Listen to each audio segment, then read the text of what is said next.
नमस्कार मित्रांनो, इन्व्हेस्टमेंट माहिती यूट्यूब चॅनलवर तुमच्या सगळ्यांचे स्वागत आहे. तर मित्रांनो, आजच्या व्हिडिओमध्ये आपण IDFC फर्स्ट बँक लिमिटेडचा फायनान्शियल इयर 2025च्या क्वार्टर 4चा रिझल्ट बघणार आहोत. तर चला व्हिडिओ स्टार्ट करूया. तर मित्रांनो, IDFC फर्स्ट बँक लिमिटेडमध्ये मार्च 2025 या क्वार्टरनुसार प्रमोटर्सची होल्डिंग आहे 0%, FISची होल्डिंग आहे 25.68%, DISची होल्डिंग आहे 19.30%, गव्हर्नमेंटची होल्डिंग आहे 9.16% आणि या बँकमध्ये पब्लिकची होल्डिंग आहे 45.86%. तर मित्रांनो, IDFC फर्स्ट बँक लिमिटेडने 0.25 रुपीजचा डिव्हिडंड म्हणजे 25 पैसेचा डिव्हिडंड अनाऊन्स केला आहे. परंतु मित्रांनो, IDFC फर्स्ट बँक लिमिटेडने 25 पैसेच्या डिव्हिडंडला देण्यासाठी आतापर्यंत रेकॉर्ड डेट किंवा एक्स डेट अनाऊन्स केलेली नाही. परंतु मित्रांनो, ही बँक जसेच या डिव्हिडंडला देण्यासाठी रेकॉर्ड डेट किंवा एक्स डेट अनाऊन्स करेल, मी तुम्हाला इन्फॉर्म करून देईल. तर मित्रांनो, आपण बघणार आहोत IDFC फर्स्ट बँक लिमिटेडचे स्टँड अलोन नंबर. आणि मित्रांनो, सगळेचे सगळे नंबर लाखमध्ये दिलेले आहे, परंतु मी तुम्हाला कोटीमध्ये कन्वर्ट करून सांगणार आहे. तर मित्रांनो, हा कॉलम आहे फायनान्शियल इयर 2024च्या क्वार्टर 4चा. हा कॉलम आहे फायनान्शियल इयर 2025च्या क्वार्टर 3चा. आणि हा कॉलम आहे फायनान्शियल इयर 2025च्या क्वार्टर 4चा लेटेस्ट. म्हणजे हा आहे इयर ऑन इयर बेसिसवर कंपॅरिझन आणि हा आहे क्वार्टर ऑन क्वार्टर बेसिसवर कंपॅरिझन. तर मित्रांनो, IDFC फर्स्ट बँक लिमिटेडचा interest income year on year बेसिसवर 8,219 कोटी रुपयांनी वाढून या क्वार्टर 4मध्ये आला आहे 9,412 कोटी रुपये. आणि या कंपनीचा interest income quarter on quarter बेसिसवर 9,343 कोटी रुपयांनी वाढून या क्वार्टर 4मध्ये आला आहे 9,412 कोटी रुपये. आणि मित्रांनो, IDFC फर्स्ट बँक लिमिटेडचा total income year on year बेसिसवर 9,861 कोटी रुपयांनी वाढून या क्वार्टर 4मध्ये आला आहे 11,308 कोटी रुपये.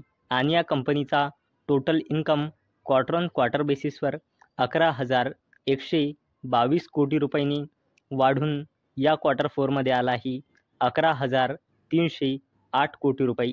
चला आता बोलूया IDFC फर्स्ट बँक लिमिटेडच्या टोटल एक्सपेंडिचरबद्दल, म्हणजे खर्चबद्दल. तर मित्रांनो, या कंपनीचा टोटल खर्च इयर ऑन इयर बेसिसवर 8,197 कोटी रुपयांनी वाढून या क्वार्टर 4मध्ये आला आहे 9,496 कोटी रुपये. आणि या कंपनीचा टोटल एक्सपेंडिचर म्हणजे खर्च क्वार्टर ऑन क्वार्टर बेसिसवर 9,363 कोटी रुपयांनी वाढून या क्वार्टर 4मध्ये आला आहे 9,496 कोटी रुपये. चला आता बोलूया IDFC फर्स्ट बँक लिमिटेडच्या प्रोव्हिजनिंगबद्दल. आणि मित्रांनो, ही जे प्रोव्हिजनिंग असते ही जेवढी वाढते तेवढी खराब गोष्ट असते आणि जेवढी कमी होते तेवढी चांगली गोष्ट असते. तर मित्रांनो, IDFC फर्स्ट बँक लिमिटेडची प्रोव्हिजनिंग इयर ऑन इयर बेसिसवर 722 कोटी रुपयांनी वाढून या क्वार्टर 4मध्ये आली आहे 1,450 कोटी रुपये. आणि या कंपनीची प्रोव्हिजनिंग क्वार्टर ऑन क्वार्टर बेसिसवर 1,337 कोटी रुपयांनी वाढून या क्वार्टर 4मध्ये आले आहे 1,450 कोटी रुपये.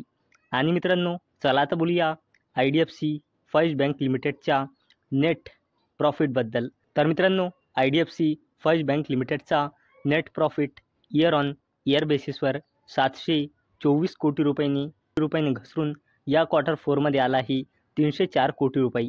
आणि या कंपनीचा net profit quarter on quarter बेसिसवर 339 कोटी रुपयांनी घसरून या क्वार्टर 4मध्ये आला आहे 304 कोटी रुपये. चला आता बोलूया IDFC फर्स्ट बँक लिमिटेडच्या EPSबद्दल. म्हणजे अर्निंग्स पर इक्विटी शेअरबद्दल. तर मित्रांनो, या कंपनीचा EPS इयर ऑन इयर बेसिसवर 1.02 रुपीजने घसरून या क्वार्टर 4मध्ये आला आहे 0.42 रुपीज आणि या कंपनीचा EPS क्वार्टर ऑन क्वार्टर बेसिसवर 0.46 रुपीजने घसरून या क्वार्टर 4मध्ये आला आहे 0.42 रुपीज. आणि मित्रांनो, हा जो EPS असतो हा नाही लाखमध्ये असतो, नाही मिलियनमध्ये असतो, नाही कोटीमध्ये असतो. EPS फक्त आणि फक्त रुपीजमध्ये असतो. चला आता बोलूया IDFC फर्स्ट बँक लिमिटेडच्या NPA बद्दल. आणि मित्रांनो, NPA जेवढा कमी होतो तेवढी चांगली गोष्ट असते आणि जेवढा वाढतो तेवढी खराब गोष्ट असते.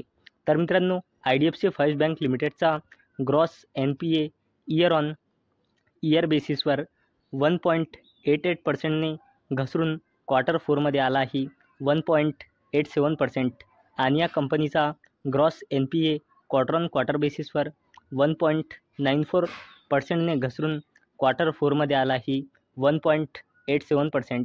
आणि मित्रांनो, IDFC फर्स्ट बँक लिमिटेडचा net NPA year on year बेसिसवर 0.60%ने घसरून क्वार्टर 4मध्ये आला आहे 0.53% आणि या कंपनीचा net NPA quarter on quarter बेसिसवर 0.52%ने वाढून या क्वार्टर 4मध्ये आला आहे 0.53%.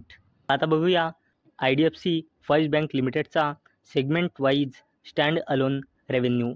तर मित्रांनो, या कंपनीचा ट्रेझरी सेगमेंटमधून क्वार्टर 4मध्ये रेव्हेन्यू आला आहे 6,849 कोटी रुपये. तसेच होलसेल बँकिंग या सेगमेंटमधून रेव्हेन्यू आला आहे 2,512 कोटी रुपये. तसेच या कंपनीचा रिटेल बँकिंगमधून क्वार्टर 4मध्ये रेव्हेन्यू आला आहे 12,181 कोटी रुपये, ज्यातला डिजिटल बँकिंगमधून आला आहे 2,102 कोटी रुपये. तसेच अदर रिटेल बँकिंगमधून आला आहे 10,079 कोटी रुपये. तसेच अदर बँकिंग बिझनेसमधून आला आहे 340 कोटी रुपये. तसेच मित्रांनो, IDFC फर्स्ट बँक लिमिटेडचा standalone total income from operation आला आहे 11,308 कोटी रुपये. तर मित्रांनो, मला अपेक्षा आहे हा व्हिडिओ तुम्हाला इन्फॉर्मेटिव्ह वाटला असेल.